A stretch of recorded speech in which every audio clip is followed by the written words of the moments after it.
Ahoy my friends, Ryder here, and welcome back to another Final Fantasy VII Ever Crisis video. Today I'm heading into the Knights of Judgment event, and I will be making a guide for the new Ruin EX2 Fight.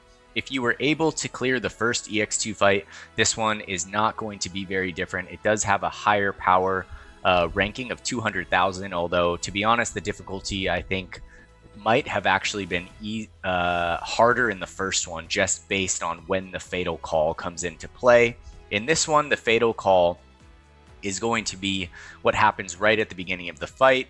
The Knight of Judgment is going to basically lock two of your characters, remove all capacity to heal, and you are going to have a certain amount of time to deplete his Fatal Call gauge, in which if you do not, he will unleash an attack that KOs your entire team, no question.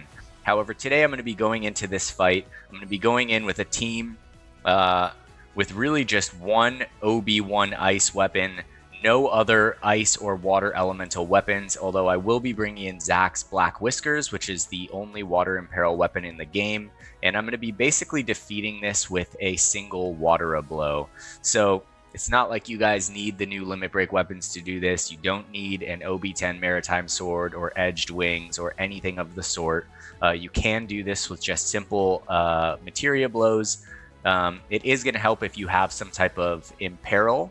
So this one is going to go to mid. So if you have any of Yuffie's imperils, you can do the same thing with ice or water, just depending on what you have. So just keep that in mind. For me, I'm going to be focusing on water with Zack because that's going to be the easiest way for me to do this. Now let's jump over here to the actual Knight of Judgment himself. He cannot be lowered on magic defense. He will use powerful lightning element abilities, incapacitates two targets with Force Guard Fatal Call, like what we were saying before. And during that time, he's going to block all recovery on your characters and haste the target that is left alive during that point in time.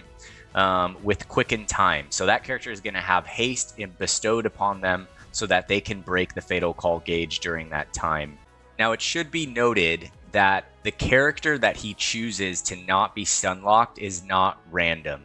So whichever character you want to be the one doing the damage during the Fatal Call is going to be the character that you assign the highest physical attack in your party. So if I go here to Yuffie, she's at 2,900 physical attack, Tifa 2,600, and Zack 3,100. So Zack will be chosen every single time by this boss, and because he is my imperil and main DPS, that's how you guys are going to want to set it up. So whoever is going to have the imperil and the highest DPS attack, whether that's a weapon or a materia, that is going to be the character that you are going to take to the highest physical attack in your team.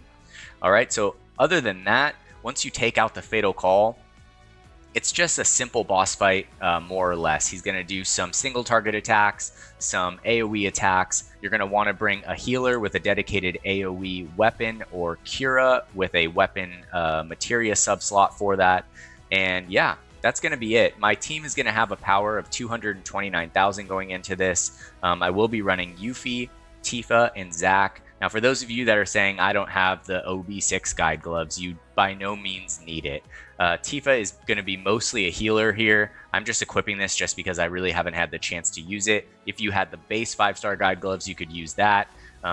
You know, if you're using Aerith, you can just put on Sun Umbrella. It's by no means necessary to do this fight. Zack is going to be doing the most of the damage. Yuffie is going to be supporting Zack with Arctic Star. She'll have a little bit of ice damage right here. I equipped a Watera Blow because Zack is imperiling water.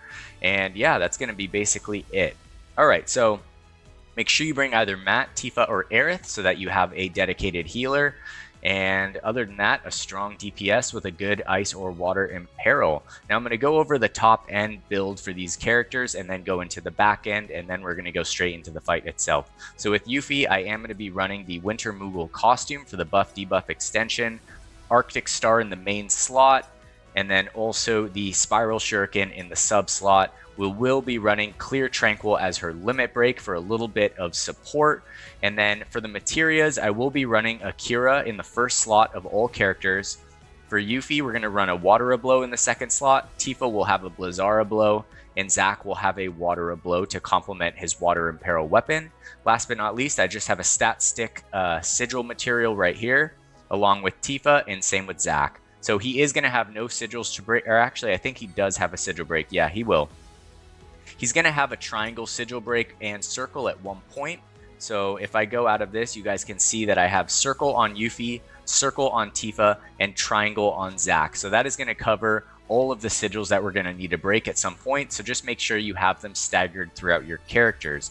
Now I believe on the Black Whiskers, it does have a triangle sigil boost. That is why Zac is the only one with triangle, and Tifa and Yuffie are going to be the ones backing up circle right there. Now to go into Tifa and Zac's build, Tifa is going to be running the Lifeguard costume for healing, along with the guide gloves in the main slot and the Lifeguard wraps in the sub slot right here. She is a dedicated healer. She is running Shiva's Diamond Dust right here for her summon. And yeah, that's going to basically do it for Tifa. For Zac, he is running his new Shinra full dress uniform for the buff debuff extension. It's really going to help with the Water Imperil right now. We do have Black Whiskers in the first slot. If you only have this weapon, base 5-star, I believe it will still work fine. Honestly, this boss isn't too hard, or bring a stronger Ice Imperil, because this team can work equivalently well with Ice or Water, so just choose whichever element you're stronger with.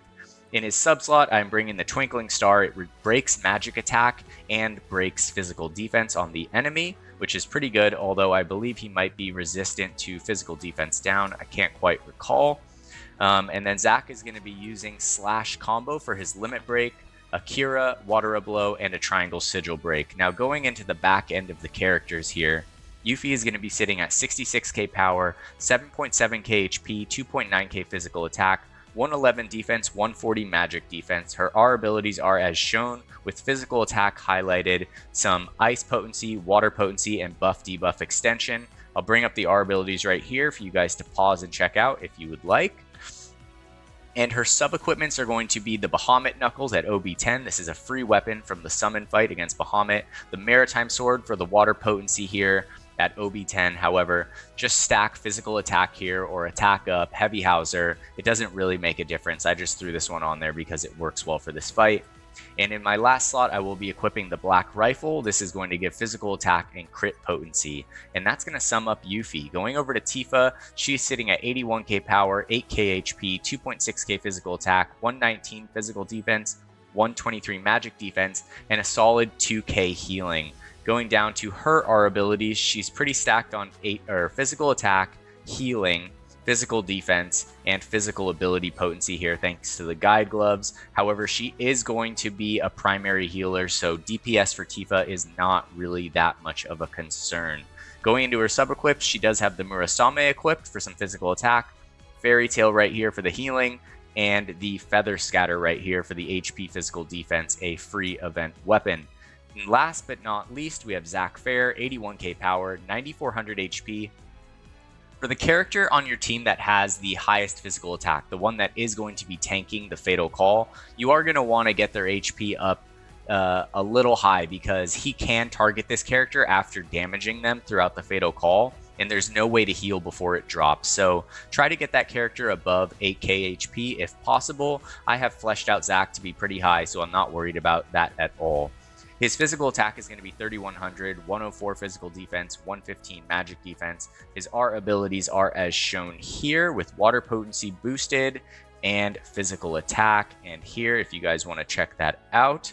All right. And last but not least, his sub-equipments are going to be the Steiner's Blade plus 20. This was a free event weapon.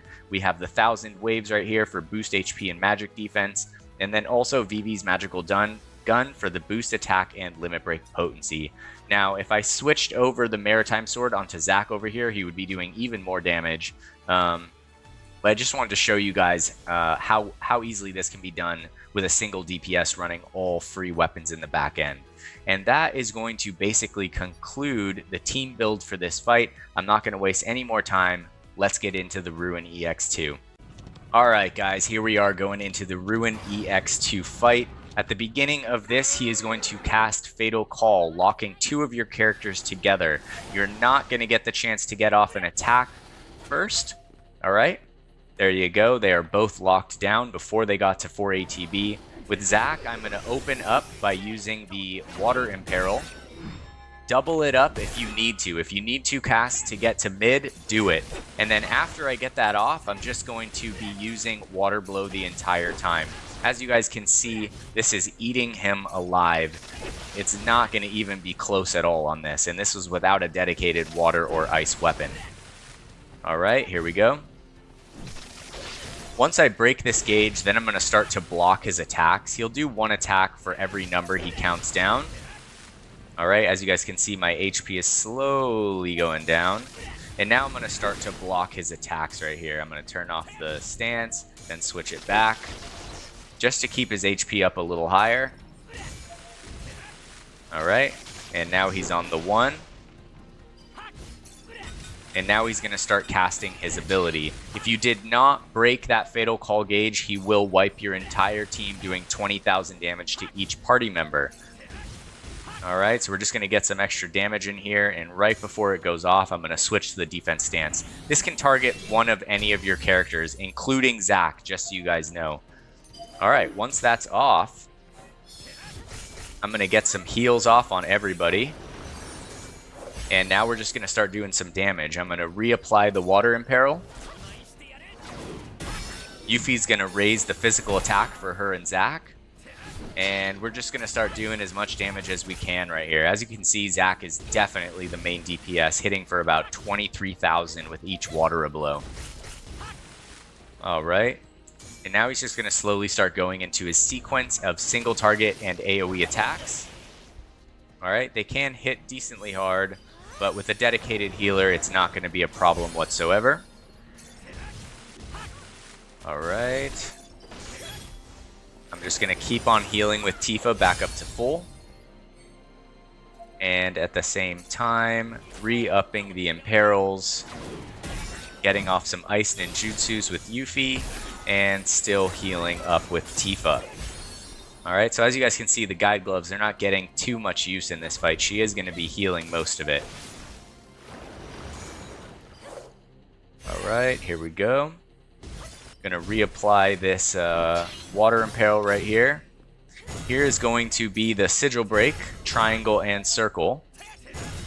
Zac is going to take care of Triangle by himself, no problem. And then we're just going to roll back into damage right here. Okay, so as you guys can see, not too bad at all. Alright. It looks like we are going to get off an attack with Tifa right here. I will use Feisty Spirit on Yuffie, rebuff the physical attack for her and Zac. Alright. And let's block this attack. By switching over to defense and kind of holding it after the attack hits, Tifa will be auto-prompted to heal. Alright, there we go.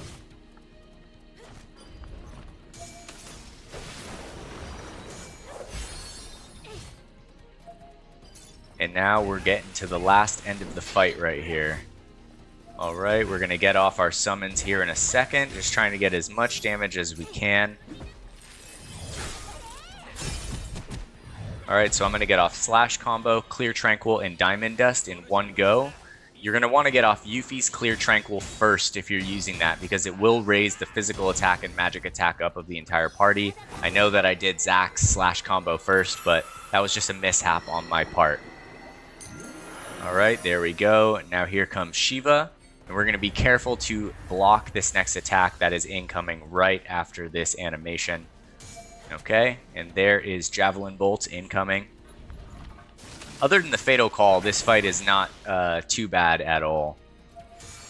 Alright, now let's go into DPS right here with everybody.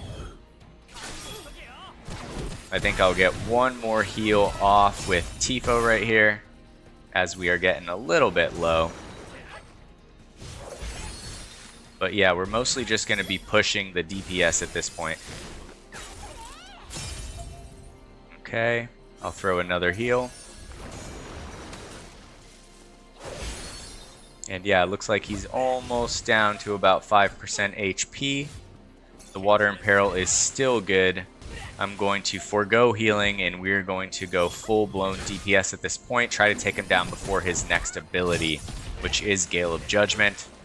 Alright, so here it comes, and there is the fight. So, if you guys are struggling with this fight, if you're not able to beat it, I'm always happy to help you guys down in the comments below. I've helped hundreds of players clear content. You know, sometimes it's tricky to put together a team if you don't have certain things, but what I found is that most people have what they need in order to beat these things. You know, the skill is just learning to figure out how to put that together into a team. So I am happy to help you guys. Sometimes it is a little bit hard to help on the comments, so we do have a Discord with a very growing community right now. I have a link in the description of my video. It's called the Curseborn. So if you guys want to come check it out, meet a bunch of other players, get some tips on how to build wish lists for banners, how to build teams, boss fights, etc. We're happy to have you guys come and join, and we are setting up to make a guild if and when those drop into the game. So that being said, I hope this video was helpful to you guys today. This one's not too bad of a fight, so I think you guys shouldn't have too much trouble with it. So yeah, that being said, hope you guys enjoy it. Hope you all have a wonderful day. Take care, and peace.